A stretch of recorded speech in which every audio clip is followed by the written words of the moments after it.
नमस्कार, महत्वपूर्ण न्यूज में आप सभी लोगों का स्वागत है। अगर अभी तक आपने हमारे चैनल को सब्सक्राइब नहीं किया है तो जरूर करें और हमारे बेल आइकन को दबाएं, जिससे सारी अपडेट्स आपको सबसे पहले मिले।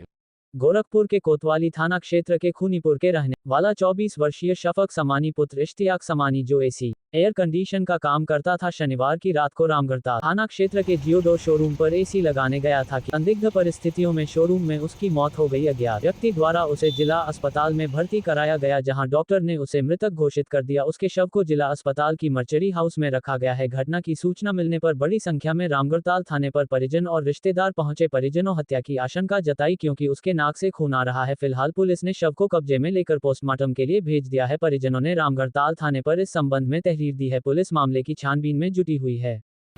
मोहम्मद शहनवाज जी, क्या घटना हुई है? घटना ये हुई है कि जैसे मेरा भांजा था शफक साहब, वो एसी लगाने आया था जूडियो में।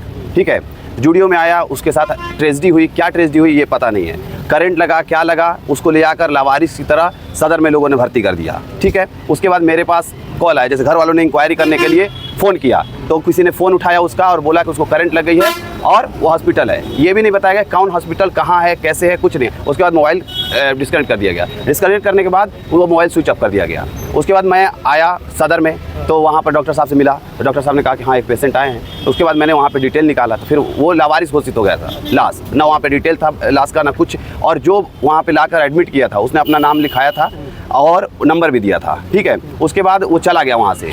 उसको कॉल किया गया, एक बार कॉल किया गया तो एक बार फ़ोन उठाया वो। उसके बाद वो फ़ोन उठाया, उसके बाद मैंने बोला कि भाई क्या हुआ है, कैसे हुआ है और ये चीज़ कहाँ पे हुई है। तो उसने कहा कि हमको कुछ नहीं पता है और हम लाकर भर्ती कर दिए हैं। उसके बाद फिर फ़ोन काट दिया। फिर वो जब फ़ोन कट गया तो फिर मैं फिर ट्राई किया तो मोबाइल स्विच ऑफ आने लगा। अब जब स्विच ऑफ आने लगा तो हम लोग को यहाँ पर बहुत सारा कन्फ्यूजन क्रिएट हुआ।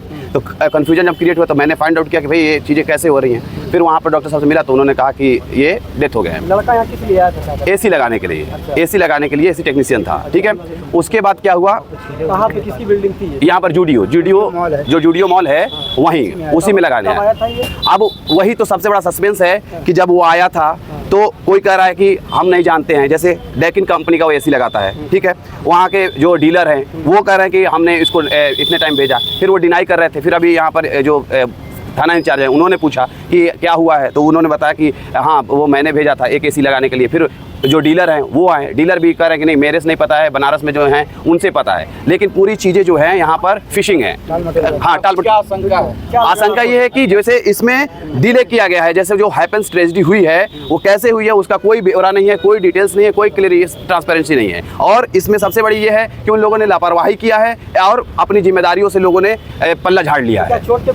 कुछ अब वहाँ पर जो पोस्टमार्टम से ही पता चलेगा, इसलिए मैंने पोस्टमार्टम पुलिस के हवाले कर दिया। मैंने कहा कि जो भी पुलिस करेगी वो बेस्ट टू बेस्ट करेगी, दैट्स माय ओपिनियन। अब यहाँ पर चीज़ें थाना प्रभारी और अदर जो भी सपोर्टिंग ऑफिसर थे इंसाफ चाहते हैं, इंसाफ चाहिए कि हमको पूरी डिटेल चाहिए कि भाई कैसे ये चीज़ें हुई है और ये लापरवाही क्यों हुई है। अगर कोई बच्चा अगर कोई कंपनी के थ्रू काम कर रहा है और वो कहीं जाता है तो कंपनी वाला अपना पल्ला झाड़ ले रहा है कि मैं नहीं जानता उसको, और जहाँ वो काम कर रहा है जिसने उसे हायर किया है वो भी अपनी रिस्पॉन्सिबिलिटी ब्रीच कर दे रहा है। That's a totally blunder. ये नहीं होना चाहिए, it should be A stop.